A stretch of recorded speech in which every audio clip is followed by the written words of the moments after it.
ಪಾಠ ಮಾಡಬೇಕಾದ ಶಾಲೆಯಲ್ಲಿ ಶಿಕ್ಷಕಿಗೆ ಮಸಾಜ್ ಸೇವೆ, ವಿದ್ಯಾರ್ಥಿನಿಯರಿಂದ ಮಸಾಜ್ ಮಾಡಿಸಿಕೊಳ್ಳುತ್ತಿರುವ ವಿಡಿಯೋ ವೈರಲ್. ಚಿತ್ರಕೂಟದ ನಯ ಬಜಾರ್ ಪ್ರಾಥಮಿಕ ಶಾಲೆಯ ಮುಖ್ಯ ಶಿಕ್ಷಕಿ ಮಧುಕುಮಾರಿ ಎಂಬುವವರು ಶಾಲಾ ಅವಧಿಯಲ್ಲೇ ವಿದ್ಯಾರ್ಥಿನಿಯರಿಂದ ಮಸಾಜ್ ಮಾಡಿಸಿಕೊಳ್ಳುತ್ತಿರುವ ದೃಶ್ಯ ಕ್ಯಾಮೆರಾದಲ್ಲಿ ಸೆರೆಯಾಗಿದೆ.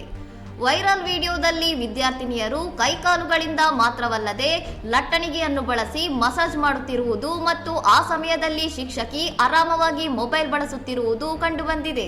ಈ ವಿಡಿಯೋ ಸಾಮಾಜಿಕ ಜಾಲತಾಣಗಳಲ್ಲಿ ಭಾರೀ ಆಕ್ರೋಶಕ್ಕೆ ಕಾರಣವಾಗಿದ್ದು, ಮಕ್ಕಳ ಭವಿಷ್ಯ ರೂಪಿಸಬೇಕಾದ ಜಾಗದಲ್ಲಿ ಇಂತಹ ನಾಚಿಕೆಗೇಡಿನ ಕೃತ್ಯ ನಡೆಯುತ್ತಿರುವುದಕ್ಕೆ ನೆಟ್ಟಿಗರು ಆಕ್ರೋಶ ವ್ಯಕ್ತಪಡಿಸಿದ್ದಾರೆ.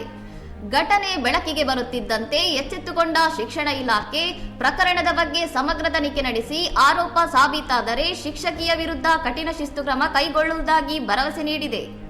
ಶಾಲಾ ವಾತಾವರಣವು ಕಲಿಕೆಗೆ ಪೂರಕವಾಗಿರಬೇಕು ಹೊರತು ಇಂತಹ ಕೆಲಸಗಳಿಗಲ್ಲ ಎಂದು ಸ್ಥಳೀಯರು ದೂರಿದ್ದು, ಶಿಕ್ಷಕಿಯ ನಡೆ ಶಿಕ್ಷಣ ವ್ಯವಸ್ಥೆಯ ಮೇಲೆಯೇ ಪ್ರಶ್ನೆ ಏಳುವಂತೆ ಮಾಡಿದೆ.